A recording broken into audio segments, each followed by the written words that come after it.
Selamat pagi, Bapak Ibu yang saya hormati. Perkenalkan, saya Eka Nugraha, NIM 2322504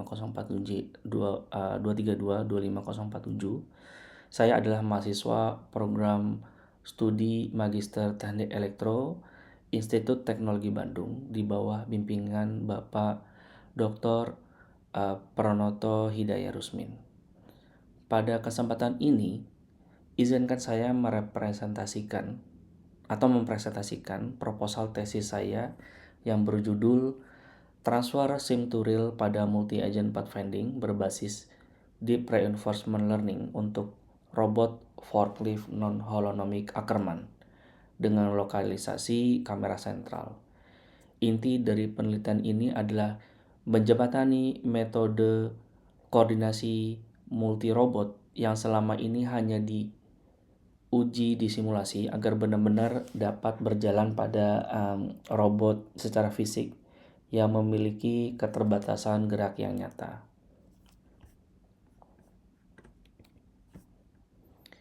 Saya mulai dari latar belakang. Multi-agent pathfinding atau MAPF adalah persoalan mengkoordinasikan banyak robot otonom agar bergerak menuju tujuannya masing-masing tanpa saling bertabrakan. Ini adalah jantung dari logistik otomatis modern. Masalahnya, penyelesaian MAPF klasik umumnya berasumsi gerak holonomik, yaitu robot dianggap dapat bergerak ke segala arah dengan sudut yang ekstrim tanpa memperhitungkan kinematik yang sebenarnya. Padahal robot forklift sangat terikat dengan kemudi Ackermann sangat bersifat non-holonomik. Robot ini tidak bisa bergerak ke samping maupun berputar di tempat. Akibatnya lintasan yang dihasilkan penyelesaian holonomik seringkali tidak visible untuk forklift Ackermann ini, atau tidak bisa dijalankan oleh robot non-holonomik secara nyata. Dan inilah muncul celah sim to real gap. Kebijakan yang dipelajari dulu di simulasi dengan asumsi holonomik, tetapi perilakunya dipindah ke perangkat keras nyata yang belum pernah dikarakterisasi dengan baik. Maka fokus penelitian saya adalah mengukur sekaligus memitigasi sim to real gap pada MAPF berbasis pembelajaran atau Deep Reinforcement Learning khusus untuk robot Ackermann yang nyata. Berangkat dari latar tadi, persoalan utamanya adalah kebijakan MAPF yang terpelajar umumnya holonomik dan hanya teruji di simulasi, sehingga ketika ditransfer ke forklift Ackermann fisik, muncul selisih performa yang belum terkarakterisasi. Persoalan ini saya rumuskan menjadi 4 pertanyaan penelitian. Pertama, bagaimana merancang MAPF berbasis DQN dan CNN yang goal condition dan dapat dieksekusi oleh robot Ackermann. Kedua, sejauh mana kebijakan hasil simulasi dapat ditransfer ke forklift Ackermann fisik dengan lokalisasi kamera sentral. Ketiga, faktor apa baik kinematik, noise sensor maupun lokalisasi delay yang paling dominan yang menyebabkan sim to real gap. Lalu pertanyaan keempat, sejauh mana strategi mitigasi seperti domain randomization dan pose correction mampu menutupi gap tersebut. Keempat pertanyaan ini akan saya jawab melalui 4 tujuan penelitian berikut. Ada 4 tujuan memetakan langsung keempat pertanyaan tadi. Pertama, merancang sistem MAPF multi-agent DQN CNN yang hierarkis, yaitu perencanaan global goal condition yang dipadukan dengan kendali pure pursuit untuk kemudi Ackermann.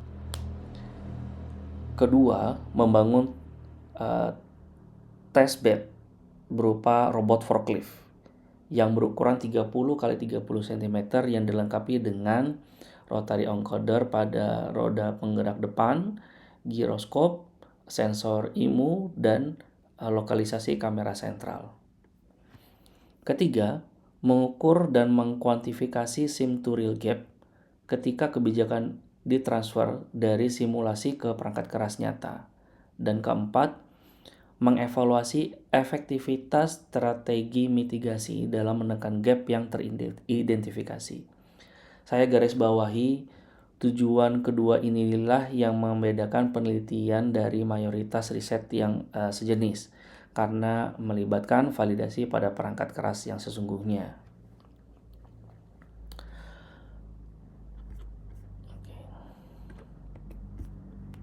Dari tinjauan pustaka, saya menemukan bahwa komponen-komponennya sebenarnya sudah ada secara terpisah, namun belum ada yang memadukan secara keseluruhan. Jika kita lihat di tabel ini, CBS dan metode pencarian klasik bersifat holonomik dan hanya divalidasi di simulasi. Primal dan MAPF yang terpelajar juga bersifat holonomik dan hanya disimulasi. MAPF ini sudah non-holonomik tapi berbasis pencarian, bukan berbasis pembelajaran dan tetap disimulasi. Sementara penelitian ini menempati baris terakhir, non-holonomik, berbasis pembelajaran dengan di KNN plus CNN, serta divalidasi di simulasi sekaligus perangkat keras. Inilah sel yang masih kosong dalam literatur.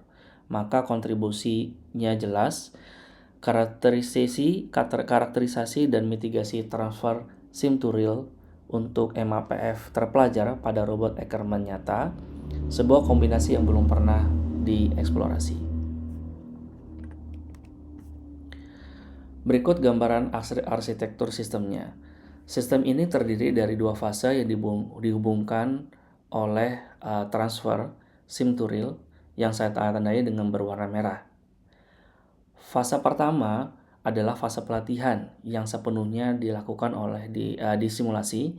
Fase kedua adalah fase eksekusi yang dijalankan secara terpusat di PC sentral.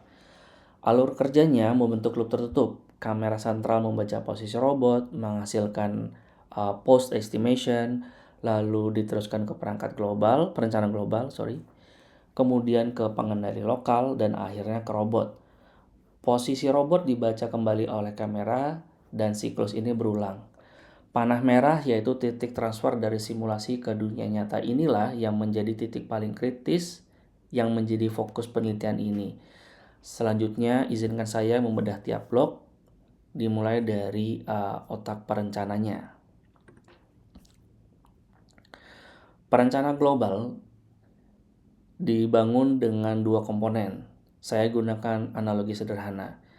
CNN berperan sebagai mata. Ia mengekstraksi fitur spasial dari peta grid yang sudah tersedia. Perlu ditekankan, CNN di sini tidak membangun peta, melainkan membaca peta yang sudah ada. Sementara DKN berperan sebagai otak. Ia memetakan fitur tersebut menjadi nilai Q untuk setiap pasangan state dan action, lalu memilih discrete action selanjutnya hanya dengan satu kali forward pass. Yang penting, sistem ini bersifat goal condition. Tujuan robot dimasukkan sebagai kanal input tambahan, sehingga target dapat diubah tanpa perlu melatih ulang jaringan. Karena keputusan diambil hanya dengan satu forward pass, prosesnya diharapkan sangat cepat karena tidak ada pembelajaran lagi, dan inilah yang membuat metode ini cocok untuk koordinasi banyak robot secara real time.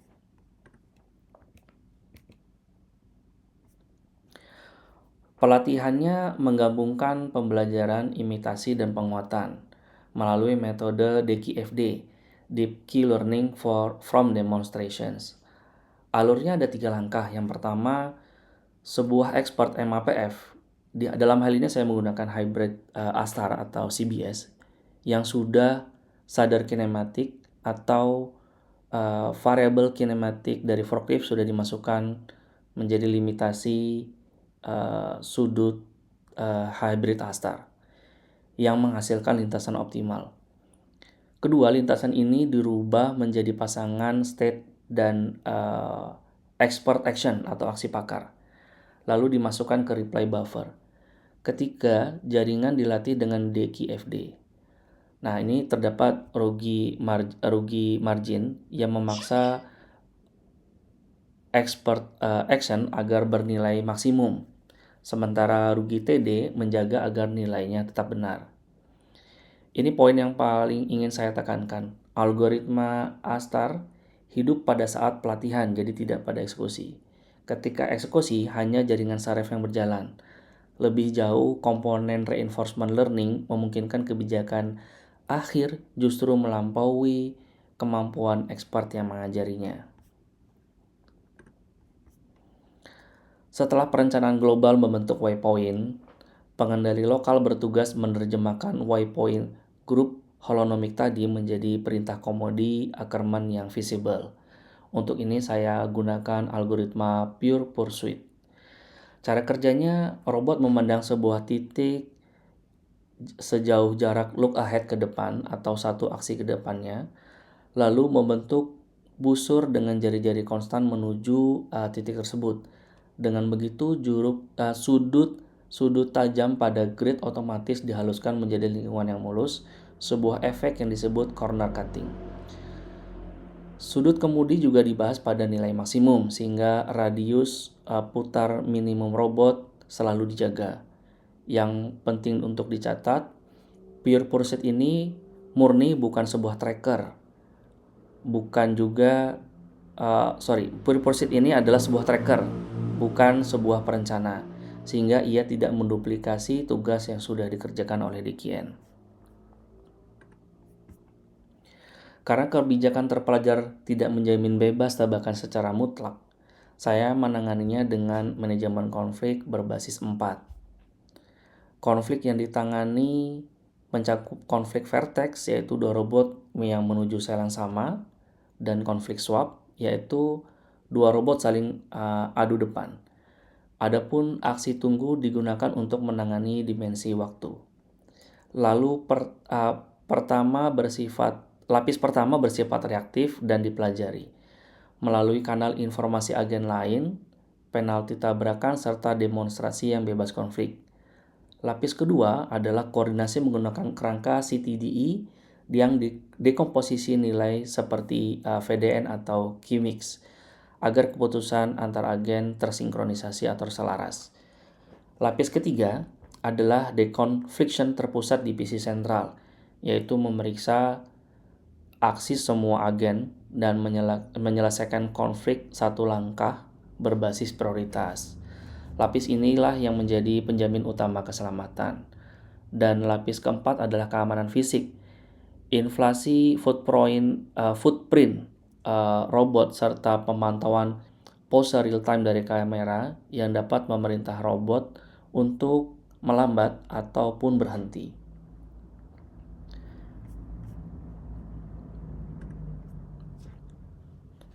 Beralih ke testbed atau action, robotnya berupa forklift dengan bodi 30x30 cm menggunakan penggerak roda depan dan kemudi Ackermann di roda belakang. Untuk sensor, robot ini dilengkapi dengan rotary encoder untuk odometri, serta giroskop dan IMU untuk orientasi. Di atasnya akan dipasang marker seperti QR code yang dibaca oleh kamera sentral. Robot ini dikendalikan oleh microcontroller dengan modul nirkabel atau Wi-Fi yang terhubung ke PC sentral. Karena seluruh inferensi CNN DKN dijalankan di PC sentral, robot sendiri akan bersifat tetap ringan atau dikontrol dengan ringan karena menggunakan microcontroller dan tetap terjangkau atau murah. Lokalisasi posisi robot dilakukan kamera sentral dalam 4 tahap. Pertama, satu kamera overhead yang dipasang di atas yang dapat melihat seluruh arena. atau pergudangan digunakan untuk membaca penanda setiap robot. Kedua, penanda berupa QR code yang memberikan ID sekaligus pose, dan jenis penanda ini tahan terhadap variasi cahaya serta unggul untuk pemasangan overhead. Ketiga, pose global dihitung dari korespondensi titik-titik sudut penanda setelah kamera dikalibrasi. Dan keempat, pose dari kamera difusikan dengan odometri yang sudah tertanam di robot, sehingga dengan tujuan untuk koreksi drift dan estimasi keadaan menjadi lebih stabil. Perlu dicatat, delay dan noise pada proses lokalisasi inilah yang menjadi salah satu kandidat utama penyebab sim to real gap, sebagaimana ditanyakan pada pertanyaan penelitian ketiga. Inilah kontribusi inti penelitian, yaitu strategi untuk menutupi reality gap antara simulasi dan robot nyata. Ada 3 strategi mitigasi. Yang pertama, domain randomization. Parameter visual dan lingkungan dirandomisasi selama pelatihan, termasuk 7 target yang diacak ya, agar kebijakan menjadi tangguh terhadap variasi di dunia nyata. Kedua adalah dynamic randomization. Parameter kinematik dan dinamika robot dirandomisasi untuk menutupi selisih perilaku gerak antara model dan robot sesungguhnya. Ketiga, koreksi pose kamera. Pada saat eksekusi, kamera sentral mengkompensasi penyimpangan estimasi keadaan secara real time. Dan yang penting, dampak dari transfer ini akan diukur secara kuantitatif sebagai simpangan real to gap, yang rinciannya akan saya jelaskan pada slide berikut. Untuk evaluasi, saya menetapkan 5 metrik. Yang pertama, success rate mengukur keberhasilan tugas, yaitu mencapai tujuan tanpa tabrakan. Max span mengukur efisiensi koordinasi, yaitu waktu hingga seluruh agen tiba. Deviasi lintasan mengukur kelayakan kinematik, yaitu selisih antara lintasan nyata dengan rencananya. Jumlah tabrakan mengukur keamanan, yaitu residu yang lolos dari manajemen konflik. Dan sim to real gap mengukur kualitas transfer, yaitu selisih performa antara simulasi dan dunia nyata. Adapun desain pengujiannya, saya membandingkan antara performa di simulasi dengan performa di perangkat keras secara nyata. Tujuan in distribution digunakan untuk menguji generalisasi tanpa pelatihan ulang, sedangkan tujuan out of distribution untuk menguji batas generalisasi dari Deakian plus CNN. Penyelesaian klasik CBS digunakan sebagai baseline pembanding. Dengan demikian, kesimpulan penelitian ini akan berbasis pengukuran objektif, bukan klaim kualitatif semata. Sebagai rangkuman, ada 3 novelty dari penelitian ini. Yang pertama, integrasi. Memadukan antara MAPF berbasis pembelajaran, yaitu DKN plus CNN, yang goal condition, dengan kelayakan kinematik Ackermann melalui pure pursuit. Kedua, validasi nyata. Kebijakan benar-benar ditransfer ke testbed forklift Ackermann fisik dengan lokalisasi kamera sentral, bukan sekedar berhenti di simulasi. Dan ketiga, karakterisasi sim to real, yaitu pengukuran sekaligus mitigasi sim to real gap untuk robot non-holonomik. Sebuah celah yang sebelumnya belum pernah dieksplorasi. Inilah jawaban atas pertanyaan mengapa penelitian ini penting. Demikian presentasi proposal tesis saya. Terima kasih atas perhatian Bapak dan Ibu sekalian.